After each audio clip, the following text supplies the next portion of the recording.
Hello everyone, Assalamu alaikum. Welcome to my YouTube channel 24 Technique Easy Education. 24 Technique Easy Education চ্যানেলের পক্ষ থেকে আরো একটি নতুন ভিডিওতে সবাইকে স্বাগতম। অ্যাসাইনমেন্ট 2021 ইসলাম নৈতিক শিক্ষা ষষ্ঠ শ্রেণী প্রথম সপ্তাহের অ্যাসাইনমেন্টের উত্তরপত্র নিয়ে আমরা হাজির হয়ে গেলাম। তো আমরা এক নজরে উত্তরপত্রটি দেখে নেই।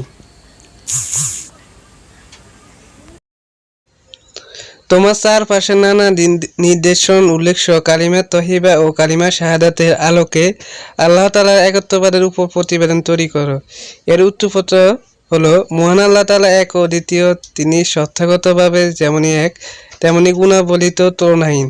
অর্থাৎ মহান আল্লাহ তাআলা একক সত্তা, তার কোনো সমকক্ষ নেই, তিনি কারো সন্তান নন, আবার কেউ তার সন্তান নয়। আমরা আমাদের চারপাশের নানা রকম জিনিস দেখতে পারি।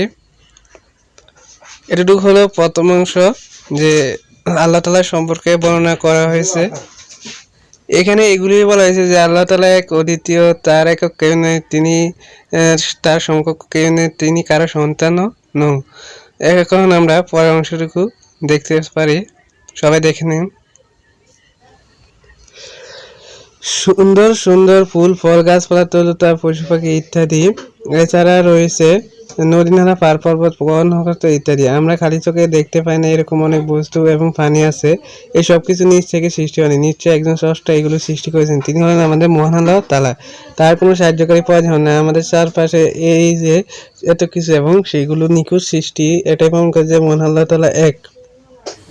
এখানেও আল্লাহ সম্বন্ধে অনেক কথা বলেছে। আল্লাহ সুন্দর সুন্দর ফুল, ফল, গাছপালা, তরুলতা, পশু পাখি ইত্যাদি সৃষ্টি করেছেন। এখন আমরা দেখব পরবর্তী অংশটুকু। একাধিক স্রষ্টা থাকতো, তবে এসব সৃষ্টির মধ্যে অনেক সামঞ্জস্যহীনতা দেখা যেত। আমরা কালিমা তহিবা জেনেছি, আল্লাহ ছাড়া কোনো মাবুদ নেই, মুহাম্মদ সাল্লাল্লাহু আলাইহি ওয়াসাল্লাম আল্লাহর রাসূল। এই কালিমা ইসলামের মূল ভিত্তি। আমরা জানতে পারি যে আল্লাহ ছাড়া কোনো মাবুদ নেই, পৃথিবীতে একমাত্র আল্লাহ তাআলা ইবাদতের যোগ্য, এমনকি ইবাদতে অন্য কাউকে শরীক করা যাবে না। অন্যদিকে ইসলামের আরেক কালিমা হলো কালিমা শাহাদাত। এতে বলা হয়েছে যে আল্লাহ ছাড়া কোনো ইলাহ নেই, তিনি এক ও দ্বিতীয়, তার কোনো শরীক নেই। এই মহান আল্লাহ তাআলা সম্পর্কে একটাই শিক্ষা পায় যে তিনি একক ও অদ্বিতীয়।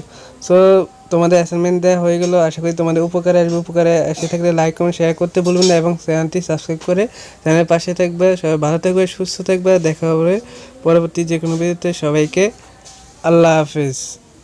সেশনটুকু সবাই দেখে নাও।